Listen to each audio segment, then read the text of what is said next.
अब विचारों की ओर चलते हैं। हमारे बीच विराजमान हैं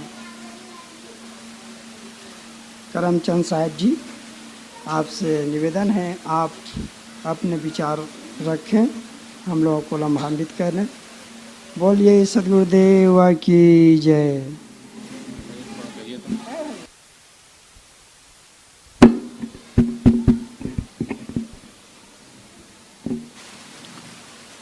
आज की यह सभा पूज्य सद्गुरु श्री अभिलाष साहब जी के याद में रखी गई है।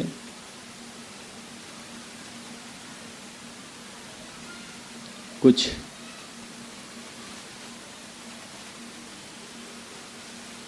आज गुरु जी के पंक्तियों पर उनके बताए हुए रास्तों का एक बार हम फिर से स्मरण करें।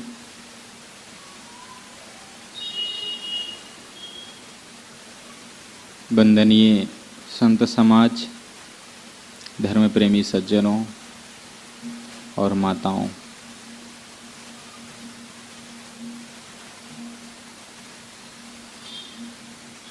पूज्य गुरुदेव जी के बारे में जो कुछ भी कहा जाए वो कम ही होगा। आप सब जानते हैं, हम सब उनका सानिध्य पाए हैं, उनके साथ रहे हैं, उनके साथ जिए हैं, उनके विचारों से अवगत हैं।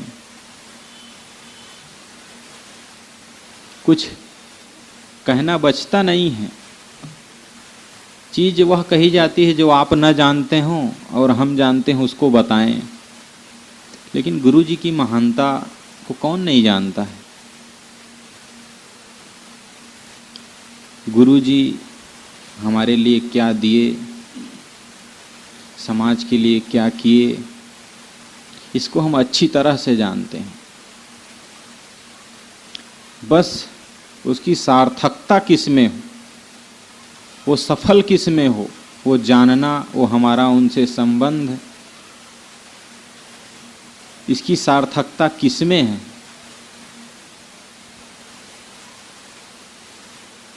जानने को तो एक पत्रकार भी गुरु जी को जानता है, लेकिन हम सब जिस ढंग से जुड़े थे, उस जानने का क्या मतलब होना चाहिए। उस जानने का सही मतलब यही हो सकता है कि हम उनके द्वारा सुझाए हुए रास्ते पर चलें, उनके द्वारा दिखाए गए रास्ते पर चलें, जैसा वो कहे और जिए, जी करके दिखाए हम सबको कि तुम सब भी ऐसा चलने का प्रयास करो, वैसे हमको करना है।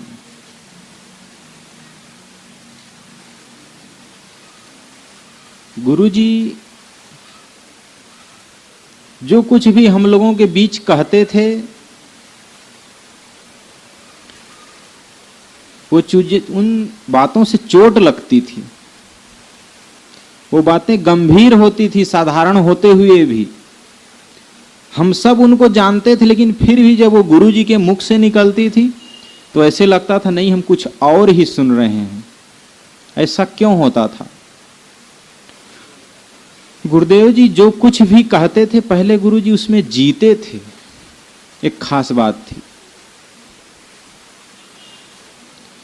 हम लोग क्या हैं, हमारे पास गोली है, बंदूक की गोली, उसको ऐसे मार रहे हैं, बस ऐसे फेंक फेंक करके मार रहे हैं। उससे क्या होने वाला है दुश्मन पर? लेकिन गुरुजी उसको बंदूक में भर के मारते थे। पहले उसमें जीते थे, फिर उसका सार निचोड़ जो आता था वो सब हमारे बीच ला करके धरते थे। उनके द्वारा दिए हुए ग्रंथ, उनकी वाणी कभी मिट सकती है? जो चीज, जो सिद्धांत आज हमें मिला है, अगर ये ना मिला होता तो हम सब कहां होते आज? कहीं घंटी हिला रहे होते किसी मंदिर में या घर में, जिससे होने जाने वाला कुछ नहीं था। जीवन किस मोड़ पर जाकर खड़ा होता इसका कुछ पता नहीं था। गुरुदेव जी की एक पंक्ति है हम सब के लिए,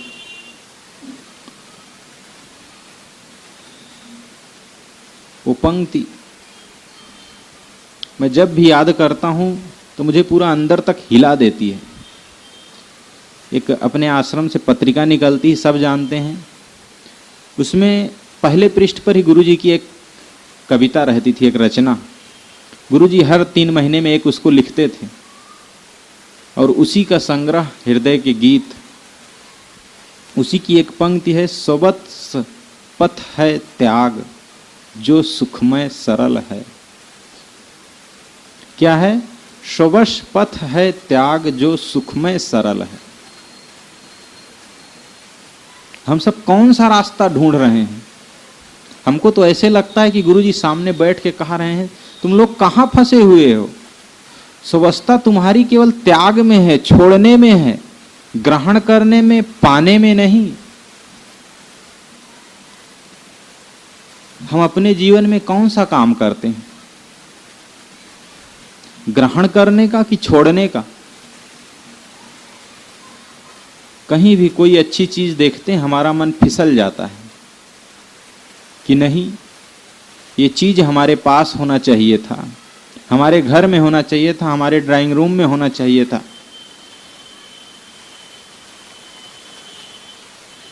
हम उसके बिना अपने आप को अधूरा महसूस करते हैं और उसको पाने के लिए, चाहे वह छोटी ख्वाहिश हो या बड़ी, हम पूरा प्रयत्न करते हैं जब तक वो चीज हमको मिल ना जाए। और ये ख्वाहिश पूरी करते करते हमारा पूरा जीवन पूरा हो जाता है और ख्वाहिश धरी की धरी रह जाती है। इन संसार की वस्तुओं से कोई अपने मन को भरना चाहे, अपने आप को तृप्त करना चाहे तो कभी हो सकता है? कभी संभव है? कभी नहीं। लेकिन फिर भी हम इस असंभव को संभव करने में लगे हुए हैं, जोड़ रहे हैं, बटोर रहे हैं। और ऐसा ही नहीं, नियम से अनैतिक कर्म करके बटोर रहे हैं, गलत करके बटोर रहे हैं, दूसरे को धोखा दे के बटोर रहे हैं, छल करके बटोर रहे हैं, झूठ कर बोल के बटोर रहे हैं। सोचते हैं शायद बटोर लें तो हमको कुछ सुख और शांति मिल जाए। लेकिन हमारे पास जितना कबाड़ इकट्ठा होता है, चाहे वह धन का हो चाहे पदार्थ का हो, उतना ही सुख हमसे दूर होता चला जाता है। हमारी अपने आप से दूरी होती चली जाती है। हम एक ही जगह जुड़ सकते हैं, या अपने आप से या संसार से। और संसार की चीजों को हम पा करके अपने आप से जुड़ना चाहते हैं। ऐसा नहीं कि हम अपने आप से नहीं जुड़ना चाहते हैं, लेकिन रास्ता, उस दिन गुरुभूषण साहब जी बता रहे थे ना कि रास्ता पहले इन सब चीजों की मांग पूरी हो तब हम वहां पहुंचेंगे। सुख तो चाहिए, लेकिन इस रास्ते से, जिधर से कांटे हैं, कंकड़ है, झंझट है, परेशानी है, उस रास्ते से पहुंचकर हम अपने गंतव्य पर जाना चाहते हैं। जो सीधा है, सरल है, सपाट है, जो संत जन बताते हैं, उससे नहीं। उससे तो डायरेक्ट हम वहां पहुंच सकते हैं, लेकिन वो हमको पसंद नहीं आता है।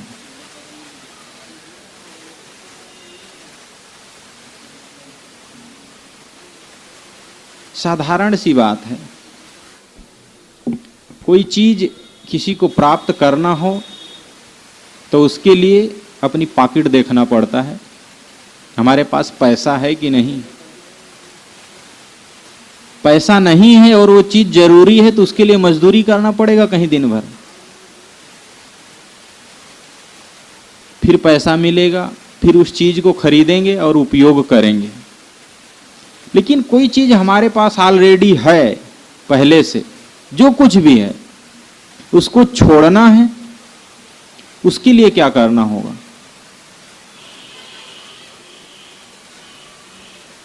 कुछ नहीं, बस छोड़ दिए, चल दिए।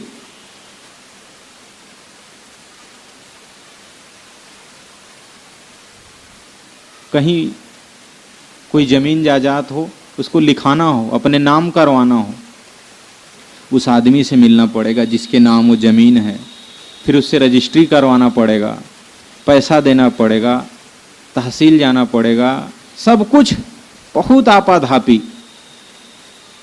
और शायद वो देने को तैयार हो आदमी की नहीं।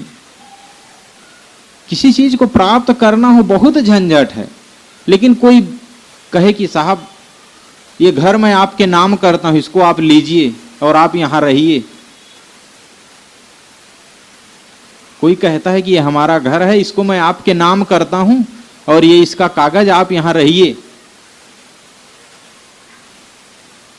और केवल हम कहते नहीं भैया हमको इसकी जरूरत नहीं है और निकलते हैं, चल देते हैं। इसमें क्या झंझट है? कोई परेशानी नहीं है। वही पंक्ति गुरु जी की याद आती यहां, स्वबस पथ है त्याग। त्याग करना, छोड़ना हमारे बस में है और यही रास्ता सुखमय है और सरल भी है। लेकिन हम सब फिर भी क्यों नहीं समझ पाते हैं? हमारा मन बार बार संसार की तरफ क्यों फिसल जाता है? दृढ़ विश्वास नहीं है हमें। क्या? दृढ़ विश्वास नहीं है हमें। हम सोचते हैं कहीं इसको छोड़ दें और हम कहीं के ना रह जाएं। जरूरत है कि जो हमारे बस में है, जिसको करने में हम समर्थ हैं, उन चीजों को करें। जिन चीजों को पूरा करते करते पुराने लोग इस दुनिया से चले गए, बड़े बड़े राजे महाराजे सिकंदर सब क्या पूरा करना चाहते थे? बस अपने मन की इच्छा, और वो पूरी नहीं हुई तो हम कौन से खेत की मूले हैं जो उनको पूरा कर लेंगे?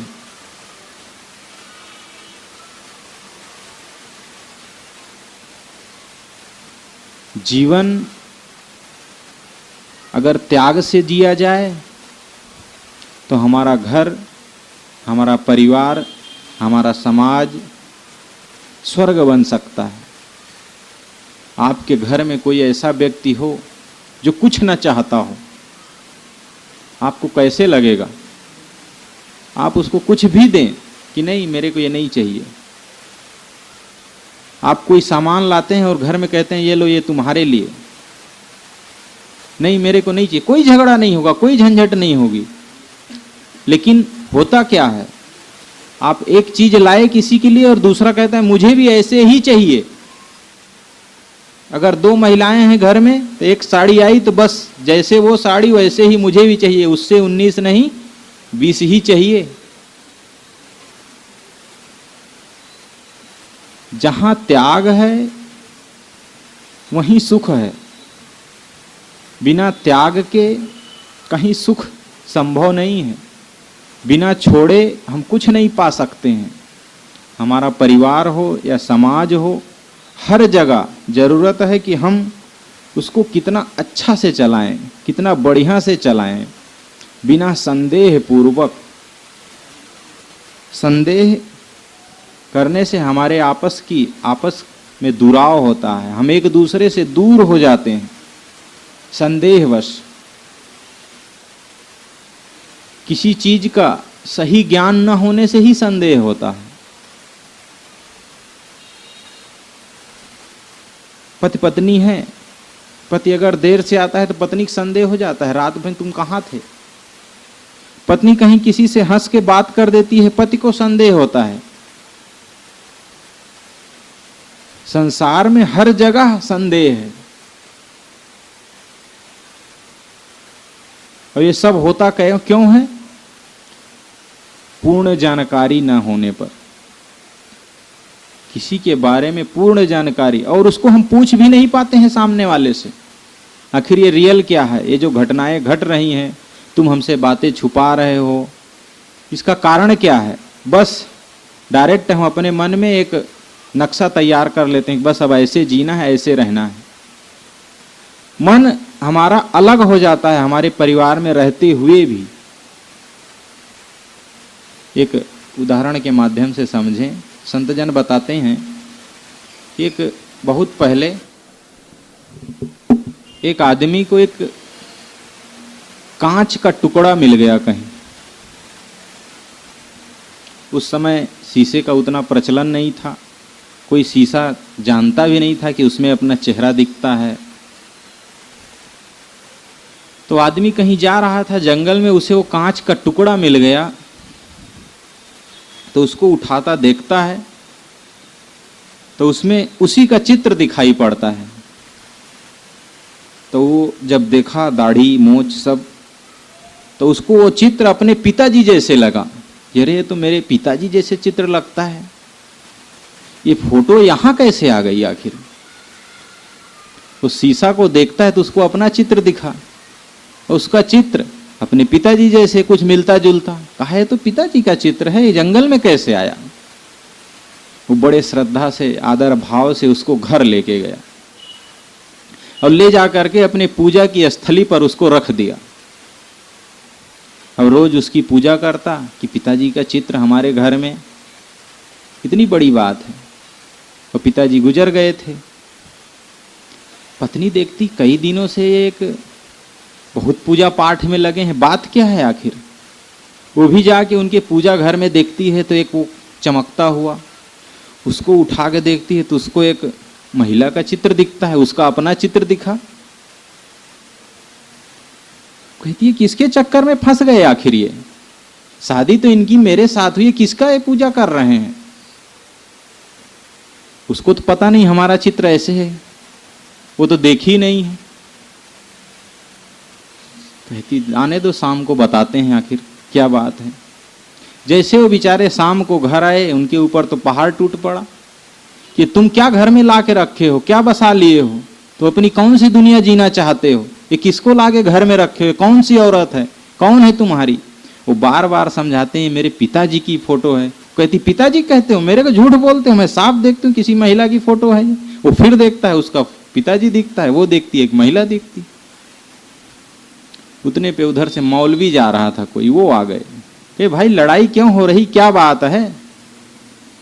कोई देखिए ये मेरे पिताजी की फोटो है और ये कहती है तुम किसी औरत की फोटो रखते हो। मौलवी के अच्छा लाओ इधर लाओ। तो वो देखे अरे ये तो हमारे बड़े मौलवी साहब की फोटो तुम लोग कहां से उठा लाए। वो उठाए और उस शीशा को लेके चले गए। ये तो मंदिर में, वहां मस्जिद में होना चाहिए। उन लोगों का झगड़ा समाप्त हुआ। झगड़ा क्यों होता है? किसी चीज की पूर्ण जानकारी न होने पर, और हम पूछ भी नहीं पाते हैं, अपने परिवार में है या समाज में है, कहीं भी है, हमारे अंदर संदेह का घुन जब लग जाता है तो पूरी गृहस्थी चौपट हो जाती है। कहां से कहां चली जाती इसका पता नहीं लगता है। इसके लिए जरूरत है कि हम जब तक पूर्ण जानकारी ना हासिल कर लें, अपने अंदर गलत विचार ना आने दें किसी के भी प्रति। हमारा अहित सोचने वाले के भी प्रति हमारे अंदर गलत विचार नहीं आने चाहिए। अगर कोई गलत करेगा तो उसको इस दुनिया में गलत मिलेगा, उसका फल प्रकृति उसे स्वयं देगी।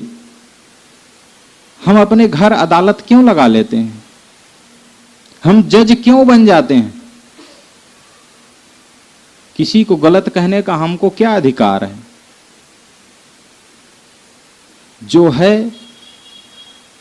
वो ऐसा है, जो जैसा करेगा वो ऐसा भरेगा, ये सत्य है। बस हम सही रहें, बस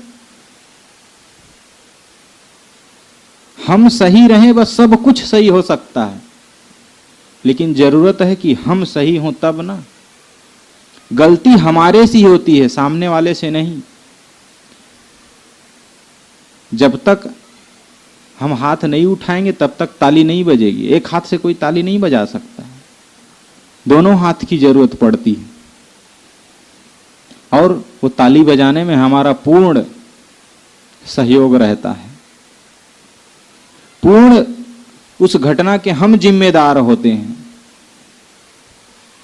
जाने में अनजाने में जैसे भी हो,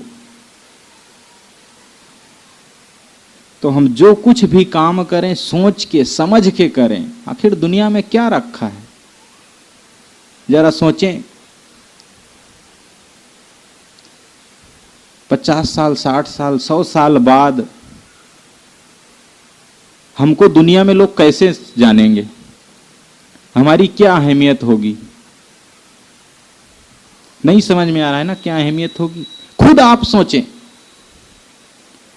जो आज से 15 साल पहले इस दुनिया से चले गए, उनकी क्या अहमियत है आज? उससे ज्यादा नहीं होगी आपकी, उससे कम ही होगी। जो इस दुनिया से जा चुके हैं, उनकी आज क्या कीमत है? वो गलत किए, सही किए, किस ढंग से जिए, केवल बस वही रह गया। केवल उनकी गलत और सही बातें रह गई समाज में, बस कि वो आदमी कैसा था, बस। तो हम किस ढंग से जीना चाहते हैं? आदमी के मर जाने के बाद केवल उसके कर्म ही रह जाते हैं। हम क्या छोड़ रहे हैं हमारे पीछे आने वाली पीढ़ी के लिए? कुछ ऐसा काम कर रहे हैं जिससे लोग सीख सकें, जो ऐसा जीवन जीने के लिए हमारा जीवन उनके लिए प्रेरणा स्रोत बन सके? कोई भी ऐसा काम करते हैं? ये दुनिया, ये दौलत, ये धन, जमीन, जायदाद, सब कुछ हमसे छीन लिया जाएगा एक दिन। तो बंधुओं, इनको पकड़ने के चक्कर में ना रहें हम, इनको प्राप्त करने के चक्कर में ना रहें। गुरुदेव जी की वो पंक्ति याद करें जिसमें हमारी सुवस्था है त्याग, सुवश पथ है त्याग, जो सुखमय सरल है, बस उसी को हमें अपनाना है। गुरु जी के जीवन के बारे में याद करने से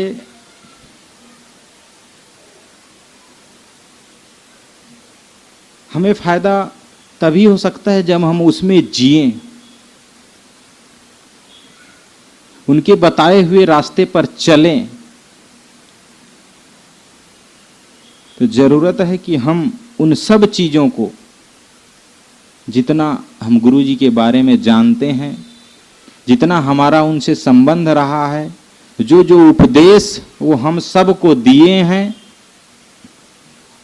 उसको हम अपने जीवन में उतारने का संकल्प लें। यही उनकी सच्ची याद हो सकती है कि आज से हम कुछ उनके बताए हुए रास्ते पर एक कदम आगे बढ़ें। बस इतना ही कहकर मैं अपनी वाणी को विराम देता हूं।